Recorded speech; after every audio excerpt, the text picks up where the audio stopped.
So here it is, the Dell Dimension 4700. It's the computer that I use for just about everything these days. I have it with a dual boot of Windows XP and Windows 7, and it's not the original monitor, but it's a monitor that you could order with the system. And I just happened to find one, because I got this from my aunt and uncle because they have apartments and people just tend to leave stuff behind, so they just gave it to me. It's a very nice computer after the upgrades. So let's take a look.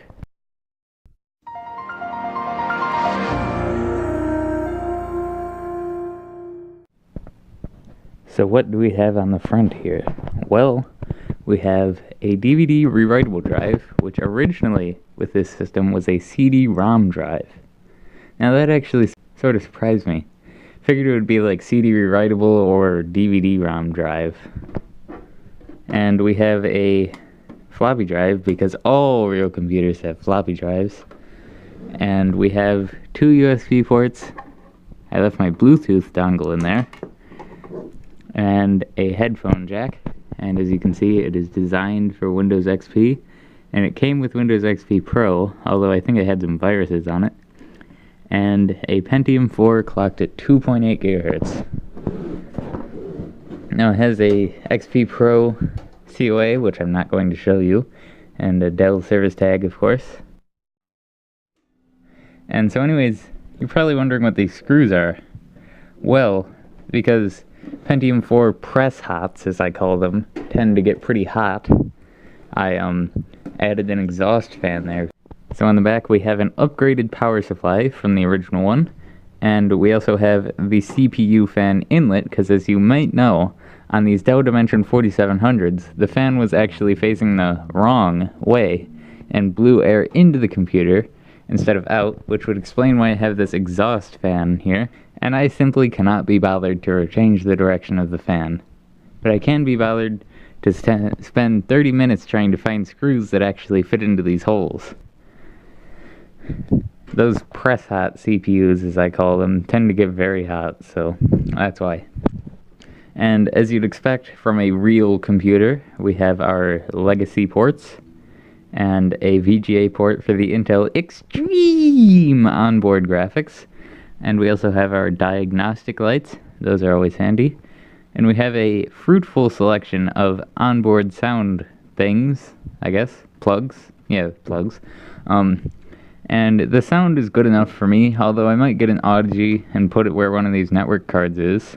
And we also have a NVIDIA 710 GT 1GB model. That's a nice graphics card for this system.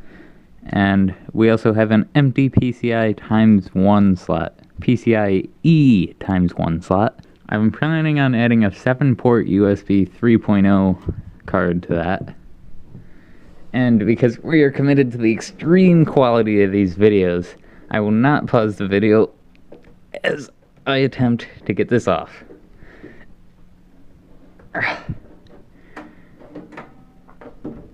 Or maybe I will. So I got the cover open, and as you can see I have the fan here that I attached. It blows air out.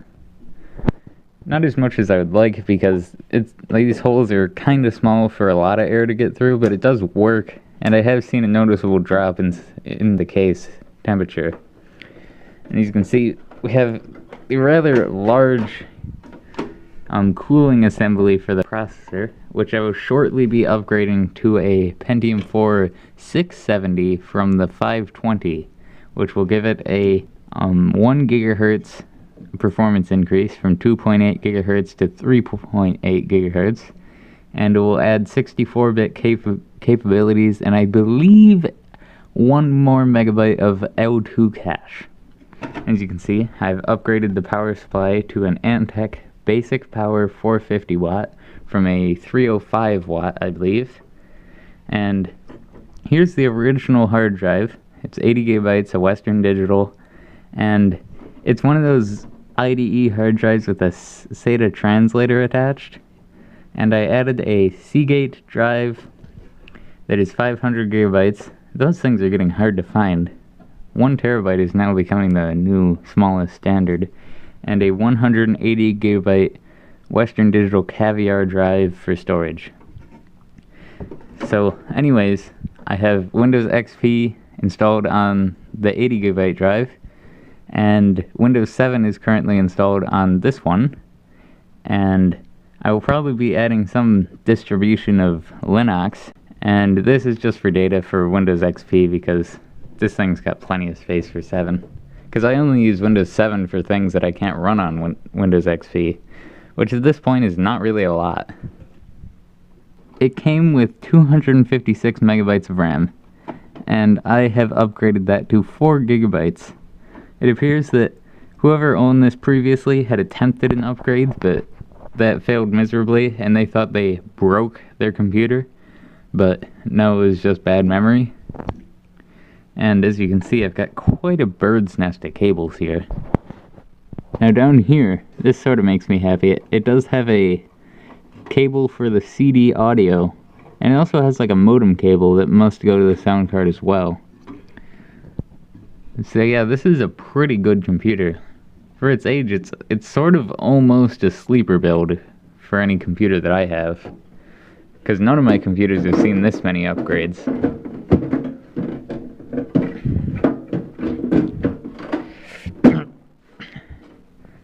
So anyways, thanks for watching, and I hope you enjoyed this video.